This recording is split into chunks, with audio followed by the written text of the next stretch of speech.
واقعہ کربلا تاریخ اسلام کا وہ پرسوز واقعہ ہے جو کبھی نہیں بلایا جا سکتا، جس میں نواسۂ رسول حضرت امام حسین رضی اللہ تعالیٰ عنہ شہید کر دیے گئے تھے۔ یزید خلیفہ کی مسنت پر بزرگان ہو چکا تھا اور اس کے لیے سب سے بڑا خطرہ اللہ اور اس کے رسول صلی اللہ علیہ وآلہ وسلم اور دین اسلام پر ڈٹ جانے والے حضرت امام حسین رضی اللہ تعالیٰ عنہ تھے، جنہوں نے اپنے نانا کے حق پر مر مٹنے اور اسے بچانے کی قسم کھا رکھی تھی۔ یزید سمجھ رہا تھا کہ والد اور بھائی کی شہادت کے بعد حضرت امام حسین رضی اللہ تعالیٰ عنہ کمزور ہو چکے ہیں۔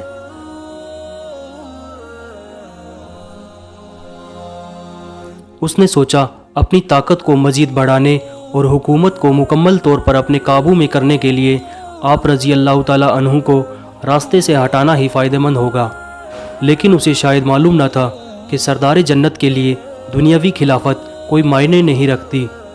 کوفہ والوں کے سینکڑوں خطوط حضرت امام حسین رضی اللہ تعالیٰ عنہ کو موصول ہوئے، جن میں یزید اور ان کے اعلیٰ کاروں کے مظالم بھی بیان کیے جاتے تھے اور دین اسلام کو درپیش خطرات سے آگاہ کیا جاتا تھا۔ ایک اطلاع آپ کو یہ بھی ملی کہ شراب نوشی عام ہو چکی ہے۔ اپنے والد امیر المومنین حضرت علی رضی اللہ تعالیٰ عنہ کی جائے شہادت پر جانے اور اپنے لوگوں کی رہنمائی کے لیے آپ نے مدینہ سے کوفہ جانے کا فیصلہ کیا۔ چنانچہ 28 رجب سن 60 ہجری کو آپ اپنے بہتر ساتھیوں کے ساتھ مدینہ سے کوفہ کی طرف روانہ ہوئے۔ براستمک حضرت امام حسین اپنے 18 اہل بیت اور 50 اصحاب کے ساتھ کربلا پہنچے۔ عارض ہلا کو آپ کو کوفہ والوں کی عہد شکنی کا اندازہ اس وقت ہو چکا تھا۔ آپ نے اپنے چچا جاد بھائی مسلم بن عقیل کی شہادت کی خبر سنی، لیکن آپ نے اپنا سفر جاری رکھا۔ شاید آپ اپنے نانا حضرت محمد صلی اللہ علیہ وآلہ وسلم کی پیشن گوئی کا انتظار کر رہے تھے، جس کا ذکر حضرت محمد صلی اللہ علیہ وآلہ وسلم نے اپنی زوجہ ام المومنین حضرت ام سلمہ سے کیا تھا۔ بخاری شریف کی روایت کے مطابق آپ نے ام سلمہ کو مٹی دی اور کہا تھا، یہ کربلا کی مٹی ہے، جب یہ سرخ ہو جائے تو سمجھ لینا کہ میرے جگر کا گوشہ اور میرے گھر کا پھول حسین ابن علی شہید کر دیا گیا ہے۔ حضرت امام حسین اپنے اہل بیت کے ہمراہ 2 محرم الحرام سن 61 ہجری کو کربلا پہنچے۔ بعض روایت میں آتا ہے کہ جب آپ کی سواری کربلا کے ریگستان میں پہنچی تو آپ کے گھوڑے پر ایک عجیب سی کیفیت طاری ہو گئی تھی، جس سے وہ آپ کو یہاں سے دور لے کر بھاگنا چاہتا ہو۔ آپ نے پوچھا یہ کون سا مقام ہے، تو معلوم ہوا یہ سرزمین کربلا ہے۔ آپ نے ارشاد فرمایا قافلوں کو یہاں روک دیا جائے، ہم یہیں پر قیام کریں گے۔ اصحاب نے آپ کے حکم کی تعمیل کی اور کربلا کے بنجر ریگستان میں خیمے لگا دیے گئے۔ آپ نے آسمان کی طرف دیکھ کر اللہ سے دعا کی، اے اللہ میرے نانا کے دین کی حفاظت فرما اور اسے زندہ اور آباد رکھ۔ آپ کو اطلاع مل چکی تھی کہ آپ کے چچا جاد بھائی حضرت مسلم بن عقیل، جن کو آپ نے اپنا سفیر بنا کر کوفہ بھیجا تھا، وہاں کے حالات معلوم کر آپ کو خبر دے ان کو انتہائی بے دردی کے ساتھ شہید کر دیا گیا ہے۔ کوفہ کے لوگ جو آپ کو بار بار خطوط بھیج رہے تھے، وہ کوفہ کے گورنر ابن زیاد کے خفیہ لالچ سے حضرت مسلم بن عقیل کو تنہا چھوڑ چکے تھے اور وہ کوفہ کی گلیوں سے بالکل ناواقف تھے۔ ابن زیاد کے ایک سپہ سالار نے ان کو امان کا وعدہ دے کر گرفتار کر لیا اور بعد میں انہیں کوفہ کے محل کی چھت سے دھکا دے کر شہید کر دیا گیا۔ اپنے چچا جاد بھائی کی شہادت کا صدمہ اور کوفہ والوں کی بے وفائی کا افسوس آپ کو آگے بڑھنے پر مجبور کر رہا تھا، اور مقصد اتنا بڑا تھا کہ آپ پیچھے نہیں ہٹ سکتے تھے۔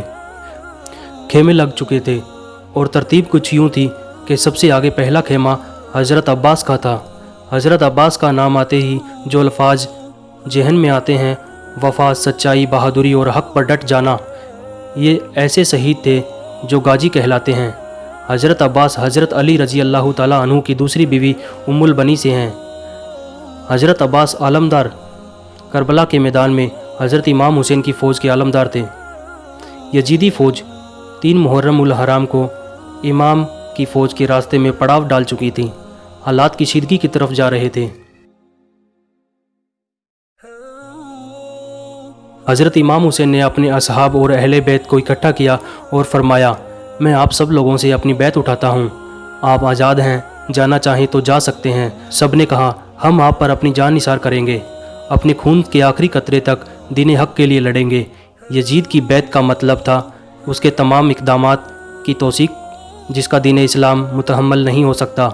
لہٰذا آپ کے پاس دو راستے تھے، یا واپس چلے جائیں یا حق پر رہتے ہوئے جنگ لڑیں۔ لیکن معلوم ہوا کہ واپسی کا راستہ یزیدی فوج بند کر چکی ہے۔ اب صرف جنگ ہی تھی یا یزید کے ہاتھ پر بیت۔ ابن زیاد کوفہ سے حضرت امام حسین کو باغی کہلوا کر قتل کا فتویٰ لے چکا تھا اور اس نے مزید فوج کربلا روانہ کر دی تھی۔ روایت کے مطابق حضرت امام حسین کے 72 افراد کے مقابلے میں ابن زیاد نے 4 محرم سن 61 ہجری کو بہت بڑی فوج کا لشکر لے کر کربلا روانہ ہو گیا۔ 7 محرم الحرام کو یزیدی فوج نے طاقت کے نشے میں مست ہو کر حضرت امام حسین کو پیغام بھیجا، آپ اپنے خیمے پانی کے قریب سے اٹھا لیں، اور راستے میں یزیدی فوج کو بیٹھا دیا گیا۔ امام نے پانی بند یا کہیں اور چلے جاتے ہیں، لیکن یزیدی فوج کسی بدقسمت جانور کی طرح طاقت کے نشے میں چور تھی، اور اس کے سربراہ نے کہا، 2 ہی راستے ہیں، آپ یا تو بیعت کر لیں یا جنگ کے لیے تیار ہو جائیں۔ 9 محرم الحرام کو شمر یزید کے ساتھ کربلا کے میدان میں داخل ہوا۔ بعض روایت کے مطابق 9 محرم الحرام کو یزید کی فوج میں مزید جنگجو شامل کر دیے گئے تھے جو حضرت امام حسین کی فوج کے 72 جانثاروں سے جنگ کرنے کربلا کے میدان میں آئے تھے۔ شمر نے آتے ہی اپنی عیاری اور مکاری کا استعمال کرنا چاہا اور اس نے حضرت عباس اور ان کے بھائی کے نام امان نامہ بھجوایا کہ آپ لوگ اصطلاحی سے الگ ہو جائیے، آپ کو امان ہے۔ شمر نے کہا، آپ کی والدہ میرے قبیلے سے ہیں اور اس رشتے سے میں آپ کا ماموں لگتا ہوں، لہٰذا آپ کو آپ کے بھائیوں سمیت امان دیتا ہوں، آپ جہاں جانا چاہیں چلے جائیے۔ حضرت عباس جن کا نام ہی وفا کا پیکر ہے، وہ کہاں ایسی باتوں میں آ کر اپنے بھائی کو چھوڑنے والے تھے۔ آپ کی ماں کا ذکر آیا تو حضرت عباس نے شمر کو کہا، او ملون، اپنی ناپاک زبان سے میری ماں کا نام مت لے۔ ان کی تربیت اور حکم سے آج میں یہاں پر موجود ہوں۔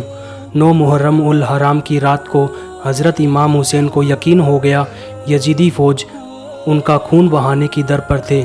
آپ نے تمام اصحاب اور اہل بیت کو اکٹھا کیا اور فرمایا، آپ میں جو جانا چاہے جا سکتا ہے، دشمن اپنے لیے جہنم خریدنا چاہتا ہے۔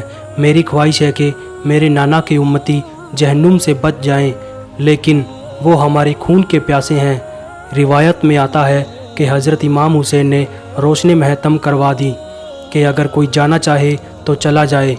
کچھ دیر کے بعد آپ نے اپنے باوفا بھائی اور ساتھی سے کہا، عباس روشنی بڑھا دو، یعنی امام حسین کو یقین تھا کہ یہ میرا بھائی مجھے تنہا نہیں چھوڑے گا۔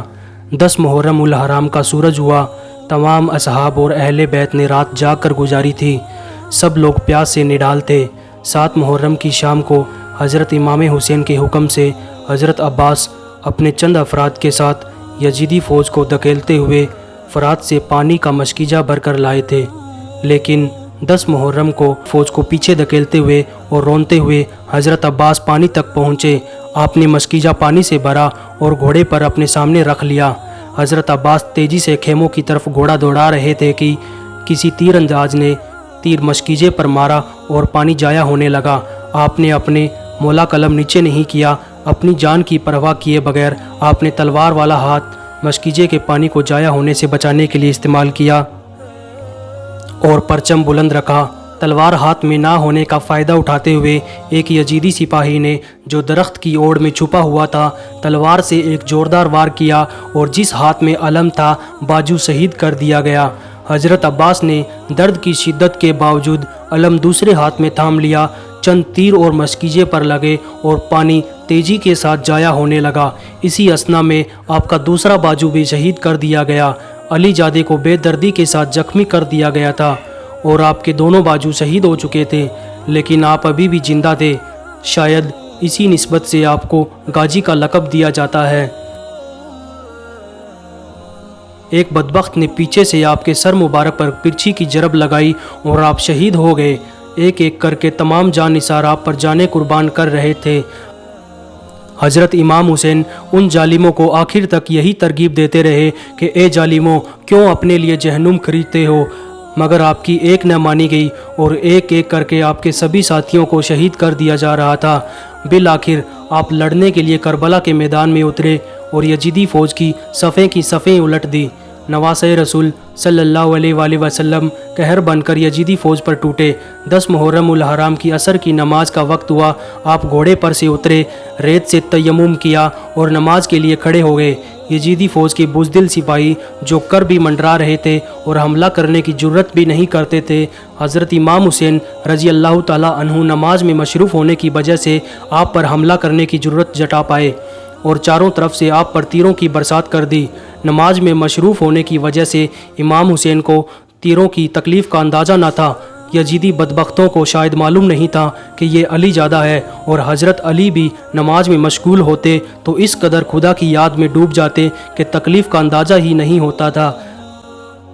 جب امام حسین رضی اللہ تعالیٰ عنہ سجدے میں گئے تو شمر نے اپنی تلوار کی جرب سے آپ کا سر مبارک آپ کے جسم سے الگ کر دیا اور اس کو نیزے پر بلند کیا۔ حضرت زینب رضی اللہ تعالیٰ عنہا یہ سارا منظر دیکھ رہی تھی۔ خیموں سے بیبیوں کے رونے کی آوازیں آئی تو یزیدی فوج نے خیموں میں آگ لگا دی۔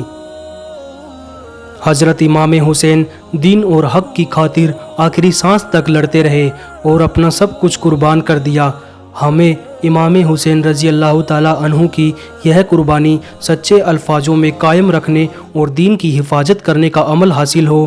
اللہ پاک ہمیں ایمان اور حق پر قائم رہنے والا بنائے، آمین۔